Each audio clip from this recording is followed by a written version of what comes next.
along with many other drivers, the India century will be defined by India Inc. as it takes on the world. And who better, Parmeshwar, to articulate this than India's foremost global businessman?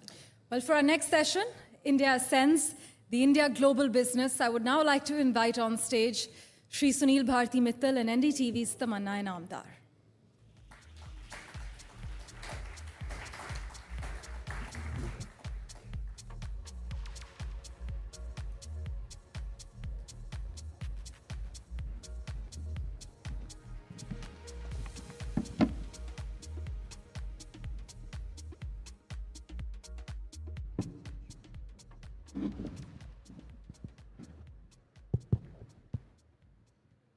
Okay, so Sunil Bharti Mittal has, of course, been the pioneer of bringing the telecom age to India.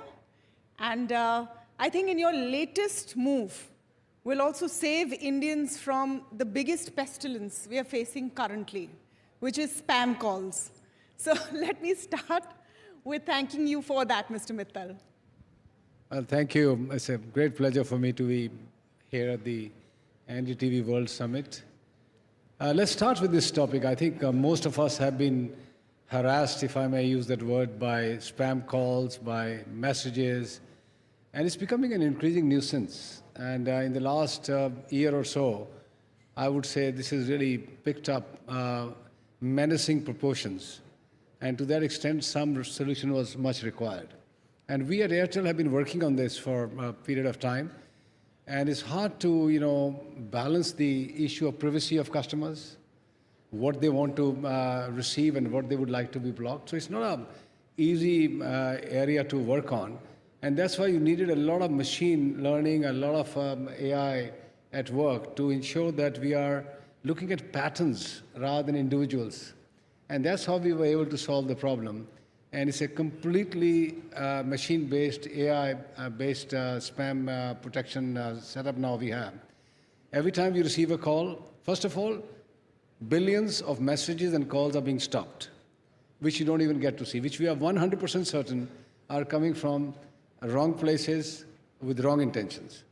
But occasionally also still, because we are learning, the machines are learning all the time, there are some suspicion or suspected calls or spam messages which come through, and they are labeled for the customer's benefit, a spam call or a spam message. Yeah. So that is really, to my mind, protecting our customers, and we have received tremendous response, positive response from our large customer base. Okay, of course, that is just one of the many things Mr. Sunil Bharti Mittal has done.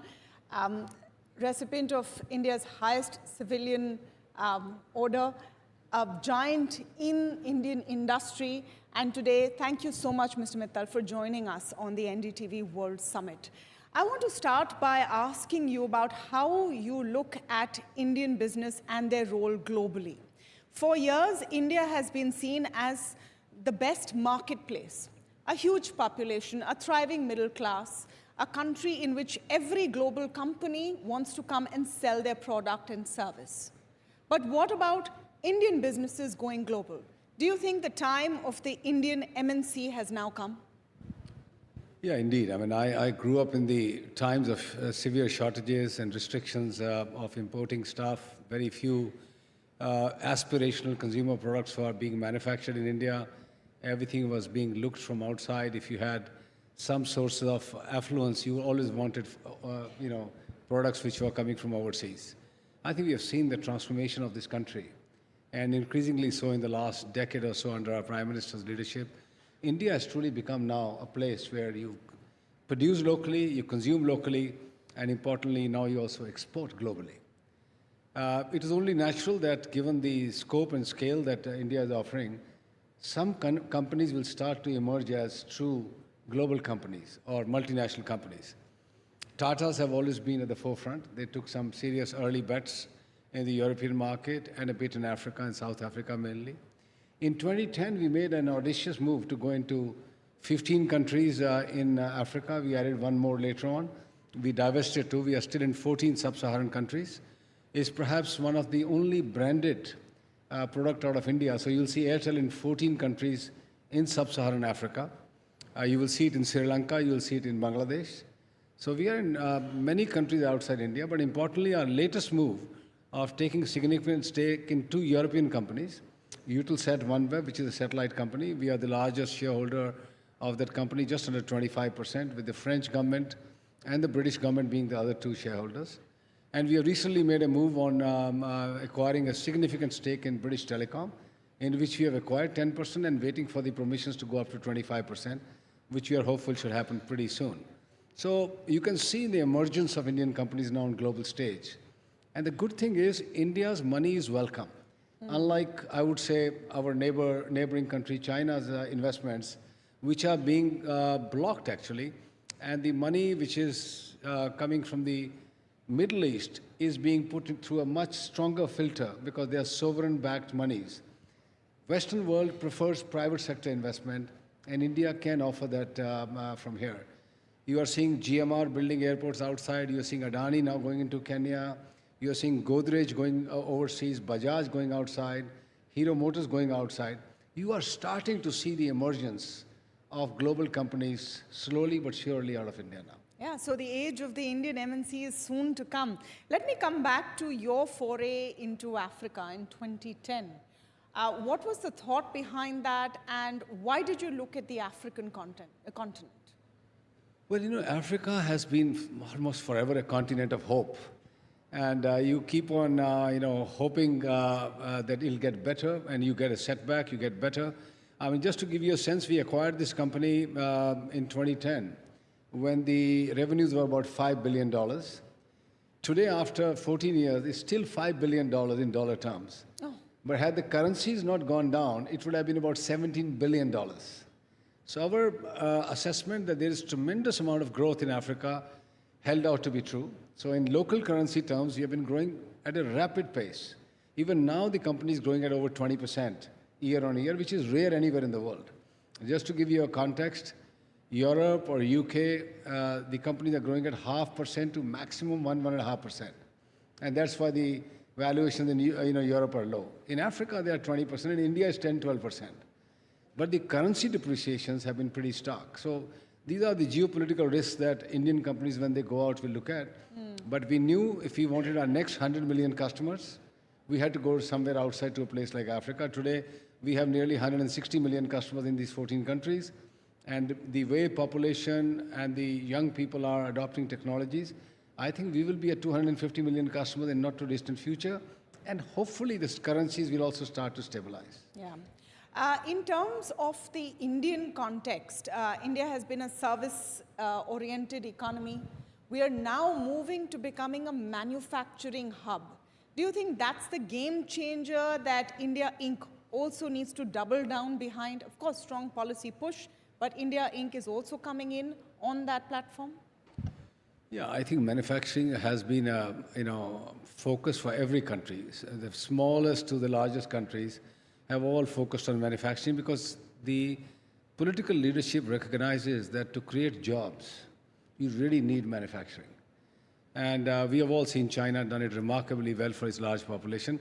Now, given the context that India will have in not too distant future, we're talking about 2030, India will have 1 billion people in the working age, 1 billion people, which means great opportunities, tremendous amount of consumption, equally tremendous amount of savings. But these people need to get jobs. Now, digital will provide jobs and opportunities. NASSCOM's assessment is that we'll need 1 million people in the digital world in the next 5 years, continuously on a year-by-year basis. But that's just 5 million people. There are some other sectors, service industry, tourism, our new e-commerce type of activities, which will also generate a lot of jobs. But in the end, for any nation to really become a true economic power, you need manufacturing. And I'm so glad that finally India is getting its manufacturing piece right. The PLI, productivity-linked incentive, is becoming a huge boost for the manufacturing sector. And the trusted products and services and networks, where India is saying anything that goes into the networks, the digital networks, must be trusted. And that is forcing a lot of companies to come and manufacture here in this country. Suddenly you're seeing from a net importer of mobile phones, India has started to now export phones. And as our Prime Minister mentioned just last week, that India will eventually start to produce mobile phones in India not just assembling them, but right from the semiconductor stage to the glass shells, to the entire structure of the phones and its circuitry being made in India. So you will in the next few years have a truly fully India-made mobile phones. And just an example of how manufacturing is taking place. So electronics, hardware manufacturing, software, in any case, India has been very strong. You know, you talked about the employment part of it. The private capex part of it also becomes very important, and that's one standard discussion which takes place every year. That is private capex coming in to the extent it does. If I were to ask you, Mr. Mittal, where do you think the animal spirits are ranking right now as far as India Inc. is concerned? With the kind of backing of policy you're seeing, what would you say? Well, I think all the industrial players, all the corporates, I would say include the medium and small industries as well, know one thing for sure, that the consumption in this country for all the products that they're going to manufacture is only going to rise. With 1 billion people in the workforce, dependency going down, which means there are lots of more demand for services and products, you need scale. And for that, you need to invest. So on one hand, the government of India is encouraging massive investments in infrastructure, fully recognizing that every dollar that goes into infrastructure will yield $2.5, $3 in economic activity. And the private sector, led by, I would say, major industrial companies. My own company spends between 30 and 35,000 crores a year on digital infrastructure creation, whether it's laying up of fiber, putting up more towers, more radios, more satellite nodes, more submarine cables. And similarly, you're seeing the cement, steel, automobiles, new industries like green hydrogen. So people are investing. I mean, large industrial houses are investing. Sometimes I think there's a, kind of a feeling that the Indian incorporation or Indian industry is not spending enough to match the government's, ambitions or aspirations.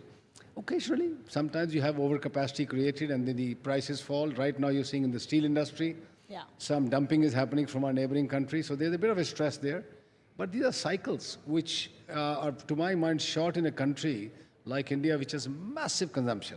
So I remain very hopeful that you will have very strong supply side investments coming through. So what is the next big investment leg, Mr. Mittal? Is it satellite, enabled digital push for India? Is that the next big dream for you, what you are seeing? Well, I have been into satellites for the last now about 4.5 years. I've been studying it. I personally feel that is truly one of the now magic bullets to cover the dark areas. We still have about 2 billion people in the world who are not connected to internet. Even in the most advanced countries like US, you have something called RDOF, which was the Rural Development Opportunity Fund created by FCC of $16 billion.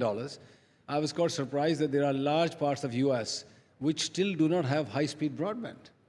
And you can't reach them. It's just physically very difficult. So coming back to our country, the large swaths of Rajasthan desert, it's very hard to cover it by radio telephony. Himalayas, forests, the coastline, aviation, there are areas where mobile networks will not go, leave alone fiber. For those areas, you need satellite communications. And that, to my mind, offers now a great source of new opportunities for us mobile operators or telecom operators to put that in a mix and start to cover areas which have still left behind. India provides a very high quality signal to 95% of its population. There are 5% of people who don't get internet in the country, and they live in 25% of the area of the country.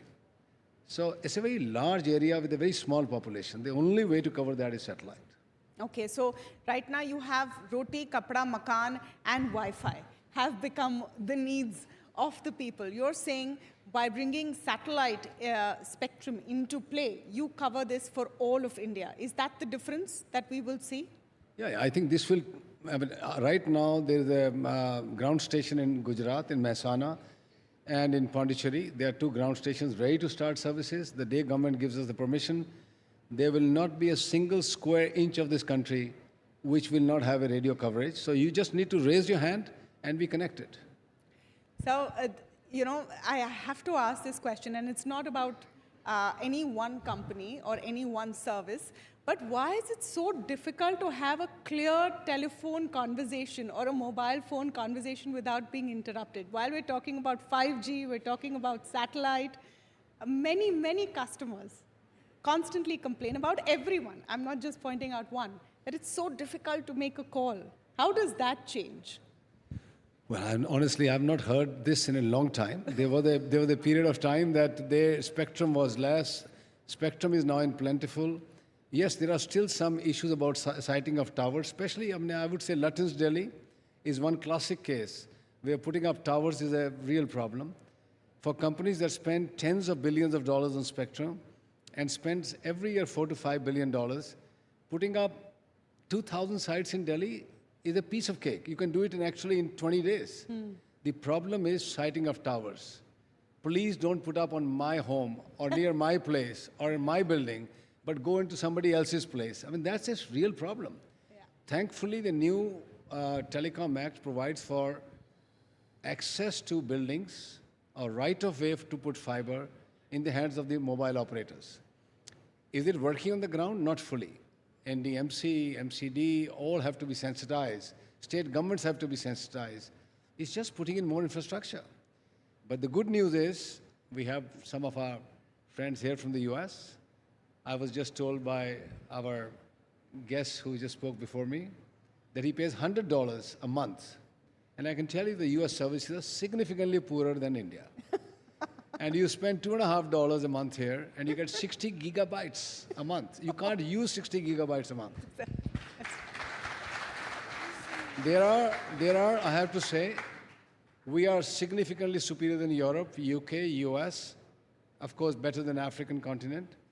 We are behind Japan, Singapore, Dubai. These are two city-states, and maybe certainly South Korea. These are, to my mind, are role models where the quality of mobile networks is really superior.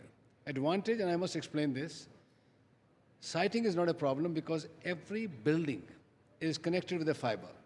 All you need to do is go and put up a street furniture, as we call it, a small little antenna in a building connected to the fiber, and you backhaul it to the radio network.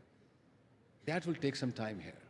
We just need, as we just heard, urban infrastructure should be a plug and play.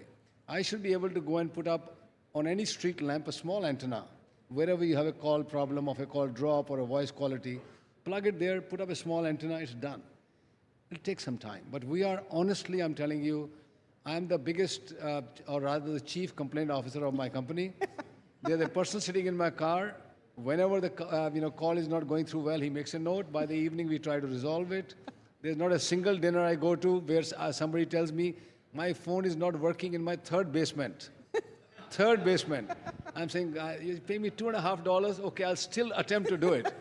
I mostly get to the second basement, I can tell you, but sometimes I don't get to the third basement. Sir, just talking about the $2.50, tariff hikes were taken, but do we need more?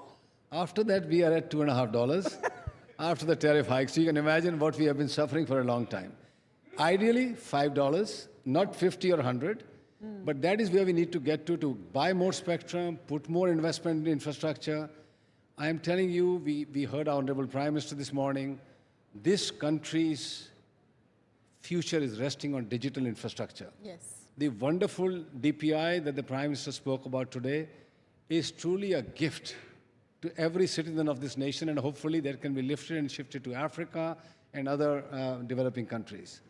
UPI, direct benefit transfers, Aadhaar-based identification, all this is creating wonderful magic. Just imagine these phones in the hands of villagers who are connected to the world now on high-speed data, paying a very small amount of money.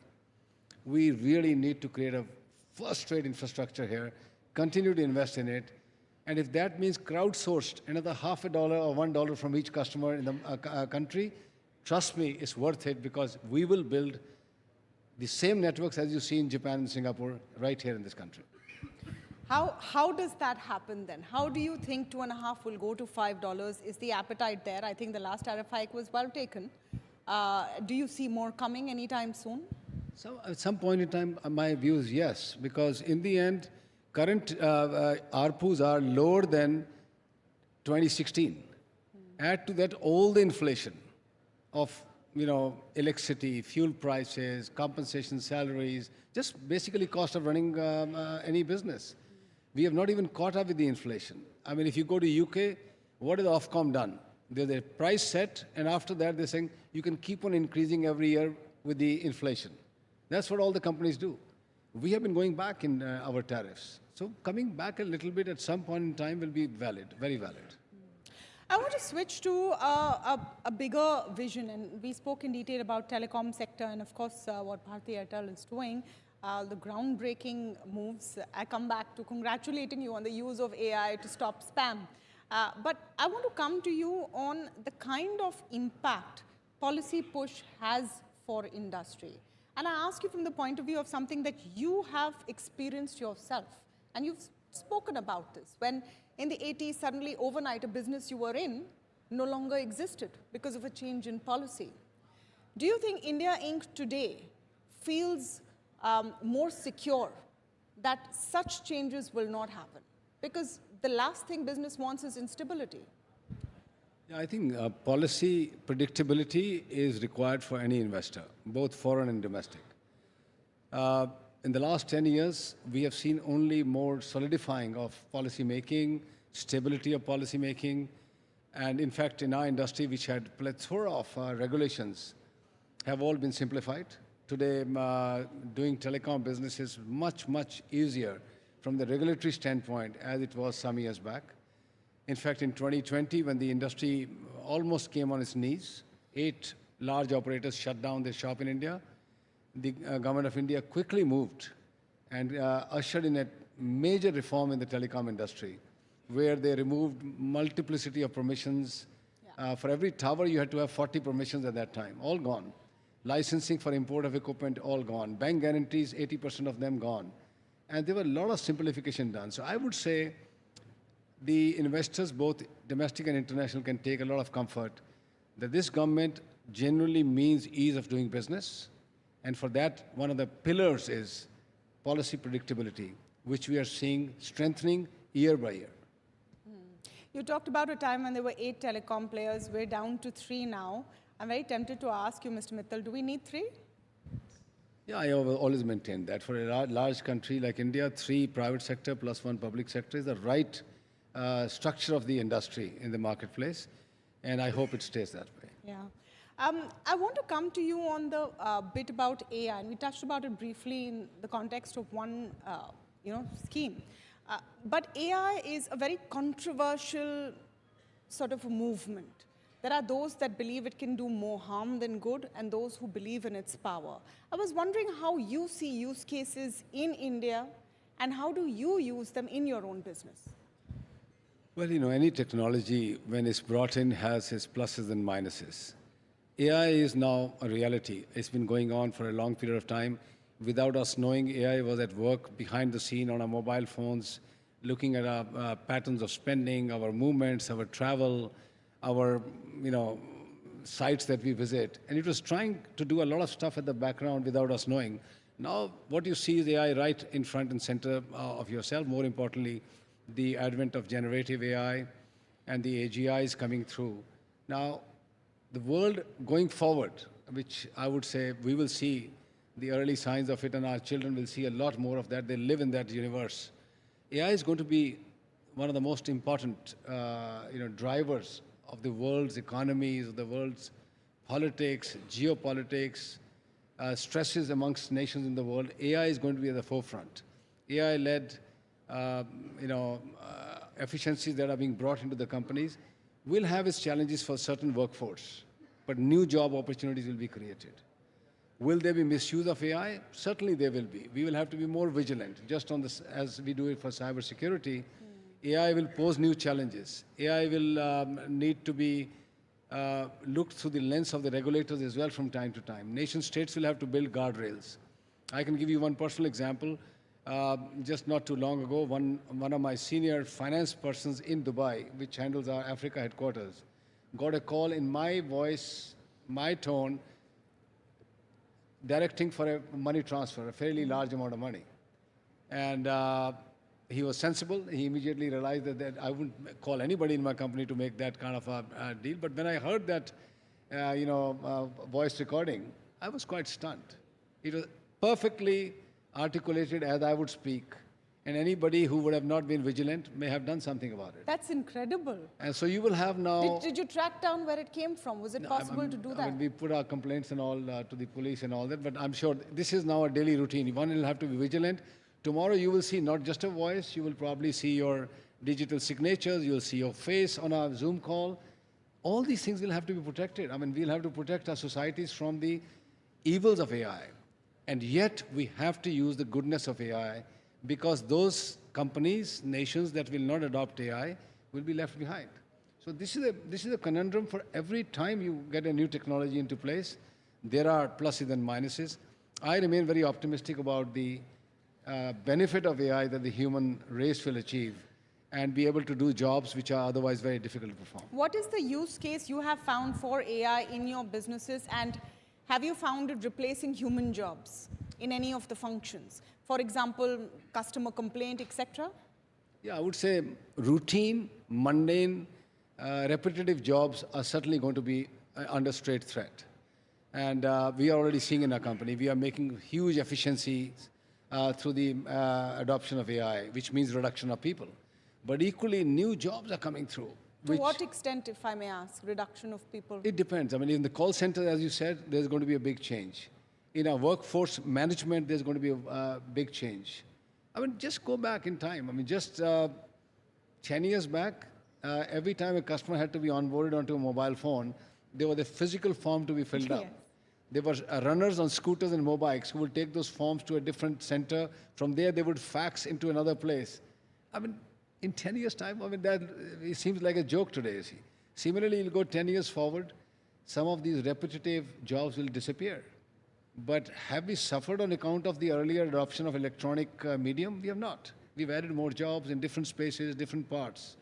So I remain hopeful. There'll be new ideas, new thoughts that'll come through, which will create new businesses and new jobs.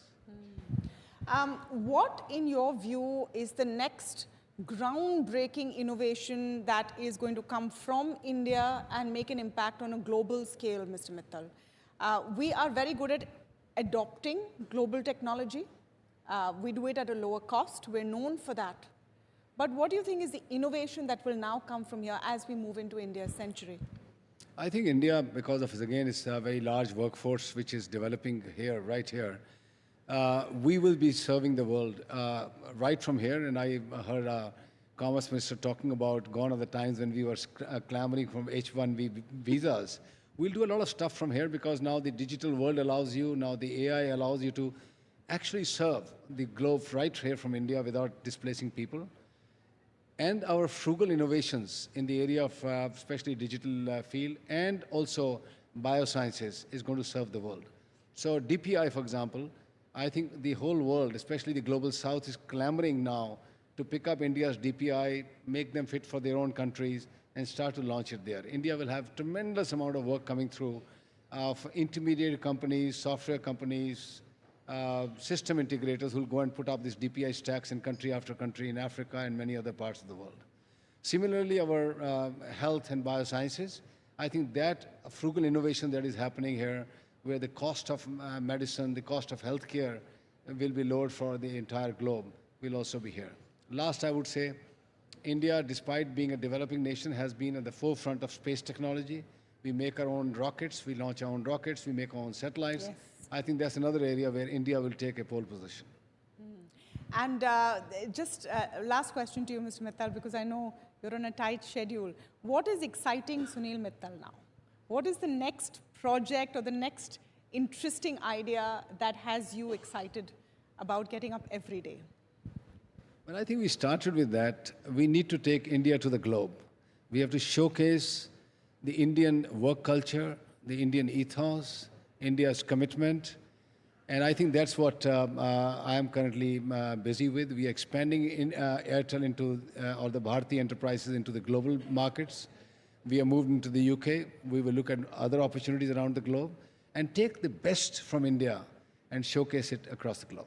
So you're truly taking the Indian business ethos global. Thank you so much, Mr. Mittal, for joining with us.